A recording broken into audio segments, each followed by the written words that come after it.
AGS news ચેનલમાં હું જલ્પા જેઠવા આપનું હાર્દિક સ્વાગત કરું છું। પ્રસ્તુત છે આજના મુખ્ય સમાચાર।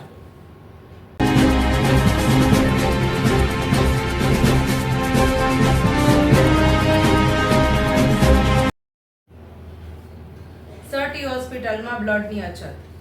શહેરના કાળિયાબીડ વિસ્તારમાં આવેલ ફાયર સેફટીના મામલે ઓમ પ્લાઝા સહિત 7ને સીલ માર્યા। ભાવનગરના ઉષ્ણતામાનમાં ઘટાડો। જો ભારતમાં ગઠબંધન સરકાર બનશે તો અનામતની 50% મર્યાદા હટાવી દેવામાં આવશે, રાહુલ ગાંધી।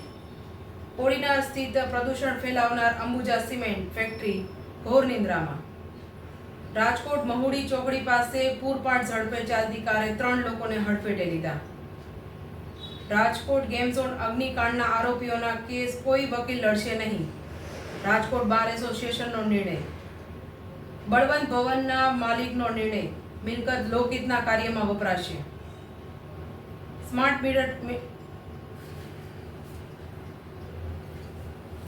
મીટરના વિરોધમાં વડોદરા લોકોએ વી કચેરીને તાળાબંધી કરી।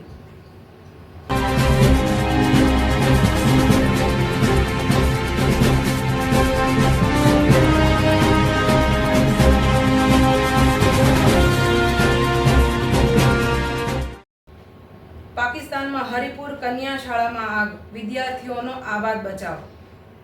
ઇઝરાયેલ આર્મીનો દાવો, રફા હુમલામાં 2 કમાન્ડર્સના મોત। પટનામાં લો વિદ્યાર્થીની હત્યાને લઈ ભારે હોબાળો। વડાપ્રધાન શ્રી નરેન્દ્ર મોદી તમિલનાડુના કન્યાકુમારીમાં વિવેકાનંદ મેમોરિયલ ખાતે 24 કલાક ધ્યાન ધરશે।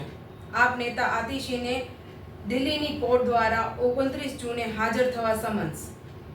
4 જૂનના રોજ સવારે 8થી જ રાજ્યના 26 કેન્દ્ર પર મતગણતરી શરૂ થશે। પ્રચંડ ગરમીના કારણે બિહારના 48 વિદ્યાર્થીઓ બેહોશ। હરિયાણાની રબર ફેક્ટરીમાં આગ લાગતા 30 મજૂરોની હાલત ગંભીર। મધ્યપ્રદેશના કછારમાં પરિવારના મોભીએ 8 લોકોની ઘાતકી હત્યા કરતા ભૂકંપ।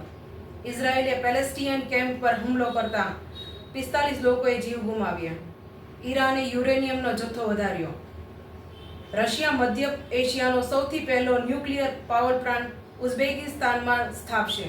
ફરી મળીશું, ત્યાં સુધી જોતા રહો એજીએસ ન્યૂઝ મીડિયા।